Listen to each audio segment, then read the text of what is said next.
Sebelum membahas lebih jauh mengenai materi ini, pertama-tama saya akan menjelaskan definisi dari analisis biaya volume laba.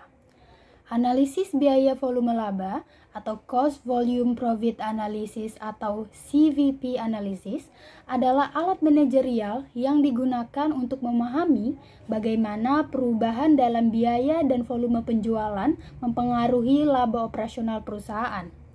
Analisis ini bertujuan untuk membantu para manajer dalam mengambil keputusan strategis terkait dengan produksi, penjualan, dan harga produk.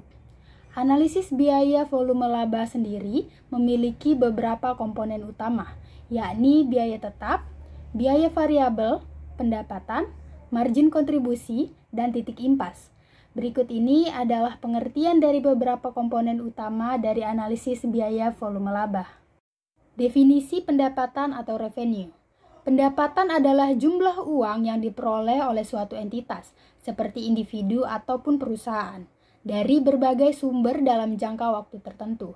Pendapatan mencakup semua penerimaan yang dihasilkan dari kegiatan operasional utama, seperti penjualan barang dan jasa, serta dari sumber lain seperti bunga, dividen, sewa, dan royalti. Pendapatan merupakan indikator utama kinerja keuangan dan digunakan untuk menilai profitabilitas dan kesehatan ekonomi suatu entitas. Definisi biaya tetap atau fixed cost. Biaya tetap adalah biaya yang tidak berubah atau tidak terpengaruh dari adanya perubahan volume produksi atau penjualan dalam jangka pendek, seperti biaya sewa, gaji tetap, dan depresiasi. Definisi dari biaya variabel atau variable cost. Biaya variabel adalah biaya yang dapat berubah-ubah tergantung dengan volume produksi atau penjualan, seperti bahan baku dan upah tenaga kerja langsung. Yang keempat, margin kontribusi dapat dikemukakan sebagai pecahan dari kontribusi penjualan yang memperseimbangkan biaya tetap atau unit. Margin kontribusi adalah jumlah setiap unit penjualan menambahkan terhadap keuntungan. Ini adalah lekukan dari laba. Kontribusi akan muncul dalam perhitungan biaya volume profit analysis memakai model biaya volume profit analysis atau dalam kurung cost volume profit analysis, disingkat dengan C, V, sama P. Maka perhitungan laba dan rugi atau dalam kurung net income mengurangi sebagai berikut. PL sama dengan TR kurang TC sama dengan C tambah V kali X dalam kurung TFC tambah V kali X sama dengan dalam kurung X kali TFC. 5. Rasio margin kontribusi adalah perbedaan antara penjualan, pendapatan, bisnis, dan pengeluaran variabel untuk jangka waktu tertentu. Seperti namanya, rasio margin kontribusi dinyatakan presentasi. Rasio margin kontribusi berguna untuk menentukan 1. Apakah akan menurun harga dalam situasi penetapan harga khusus seperti pembelian massal. Kedua, bagaimana perubahan penjualan akan berdampak pada keuntungan kita. Selanjutnya ada fungsi dan penggunaan margin kontribusi. Yang pertama, menutupi biaya tetap. Margin kontribusi digunakan untuk menutupi biaya tetap. Setelah biaya tetap terpenuhi, sisa margin kontribusi menjadi laba. Yang kedua, ada analisis titik impas.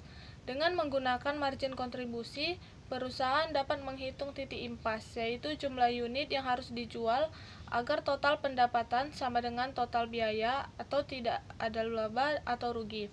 Dengan rumus titik impas per unit sama dengan biaya tetap dibagi margin kontribusi per unit. Yang ketiga, ada perencanaan laba. Untuk mencapai target laba tertentu, perusahaan dapat menghitung jumlah unit yang harus dijual. Dengan rumus jumlah unit untuk target laba sama dengan biaya tetap ditambah target lama dibagi margin kontribusi per unit. Yang keempat, ada evaluasi kinerja produk. Margin kontribusi membantu manajer dalam mengevaluasi kinerja produk. Produk dengan margin kontribusi yang lebih tinggi lebih menguntungkan karena memberi kontribusi lebih besar terhadap biaya tetap dan laba. Yang kelima, ada pengambilan keputusan. Margin kontribusi menjadi faktor penentu. Produk yang tidak memberikan margin kontribusi yang cukup untuk memenuhi biaya tetap mungkin dipertimbangkan untuk dihentikan. Yang terakhir, yang nomor 6, penentuan harga. Margin kontribusi membantu dalam menetapkan harga jual produk. Dengan memahami biaya variabel dan target margin kontribusi, manajer dapat menetapkan harga yang memungkinkan perusahaan mencapai target laba. Titik impas multiproduk adalah titik di mana total pendapatan dari penjualan berbagai produk sama dengan total biaya yang dikeluarkan untuk memproduksi produk-produk tersebut, sehingga perusahaan tidak mengalami keuntungan maupun kerugian. Dalam konteks ini, perusahaan menjual lebih dari satu jenis produk, sehingga analisis titik impas harus mempertimbangkan kontribusi setiap produk terhadap pendapatan total dan biaya total. Untuk menghitung titik impas multiproduk, perlu dilakukan beberapa langkah. Yang pertama, mengidentifikasi produk dan kontribusinya, yaitu tentukan berapa banyak masing-masing produk yang dijual dan harga jualnya, serta biaya variabel per unit produk. Yang kedua, menghitung kontribusi margin per produk. Ini adalah harga jual per unit dikurangi biaya variabel per unit. Margin kontribusi ini menunjukkan seberapa banyak setiap unit produk berkontribusi terhadap penutupan biaya tetap. Yang ketiga, menghitung kontribusi margin gabungan. Dengan mempertimbangkan proporsi penjualan dari masing-masing produk, hitung kontribusi margin gabungan untuk seluruh produk. Yang keempat, menghitung titik impas. Gunakan total biaya tetap dan kontribusi margin gabungan untuk menghitung jumlah unit total yang perlu dijual agar mencapai titik impas. Setelah menghitung total unit, distribusikan unit ini berdasarkan proporsi masing-masing produk untuk mengetahui jumlah unit per produk yang harus dijual. Proses ini lebih kompleks dibandingkan analisis titik impas produk tunggal karena melibatkan lebih banyak variabel dan interaksi antara berbagai produk. Saya akan membahas contoh soalnya. Sebuah perusahaan menjual produk dengan harga 100.000 per unit dan biaya variabel 60 per unit dan biaya tetap perusahaan 200.000. Pertama kita akan mencari margin kontribusinya dengan cara harga per unit dikurangi biaya variabel, maka 100 kurang 60 sama 40. Untuk margin kontribusinya kita dapat sebesar 60.